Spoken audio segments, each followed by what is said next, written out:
Hurt my friend. Good luck with your education.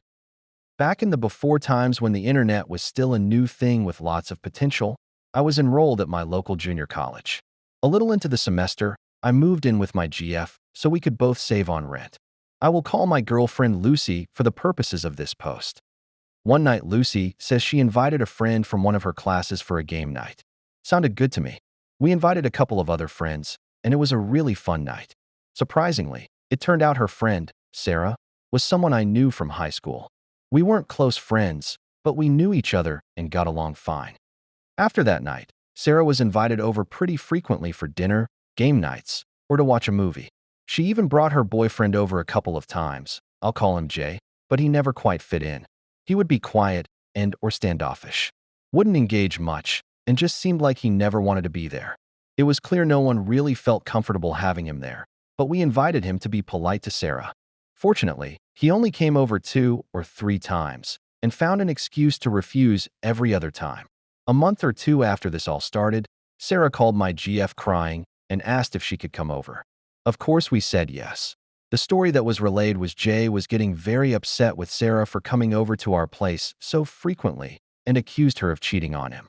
She never clarified if he thought she was cheating with me, Lucy, or both, but any option was ridiculous and never happened. But he confronted her and started verbally assaulting her, calling her all kinds of nasty names. At one point, she tried to walk past him to leave, and he shoved her back. This caused her to trip over a coffee table, fall, and get a huge bruise on her butt and lower back. Lucy told me about the bruises Sarah had shown her. I didn't see it for myself.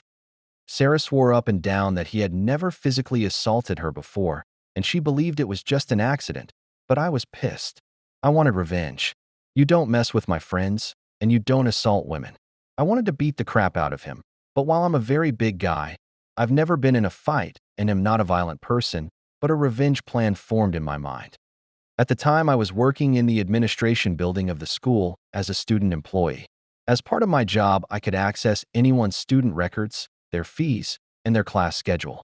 The date was fast approaching that was the last possible day to drop or add classes without penalty or specific permission. So I looked Jay up in the system, got his student ID number and the other information that I needed, and put my plan into motion.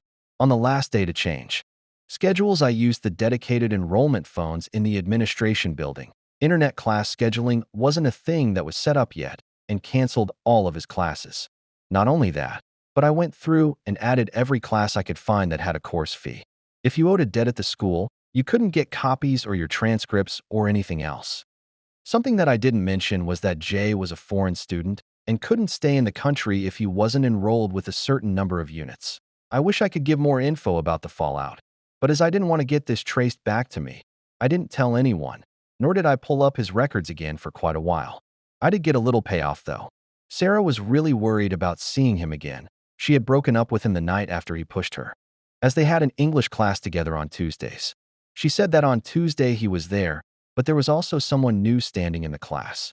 He was standing because there weren't enough seats. The teacher, seeing that there were more people than should be held roll. And guess who wasn't on it? You're right, it was Jay. Apparently, after I dropped all his classes, someone on the wait list got in. Jay tried to argue with the teacher, but as Teach had the official class roster, and Jay wasn't on it, there was nothing he could do. Sarah said she never saw Jay in that class again. I don't know much more about what happened. Lucy and I eventually broke up, so I didn't see Sarah very often after that. After a while, I did look up Jay's class schedule, and all of the classes with course fees were gone, but he didn't have any other classes on the books either. I wanted to assume he was kicked out of school, but I didn't try to confirm it. Either way, Sarah didn't have to have a class with him, and while he probably deserved more, he was definitely inconvenienced and possibly kicked out of school. Sometimes I worry I was too harsh, but then I remember that he deserved it. Mess with me, but not my friends.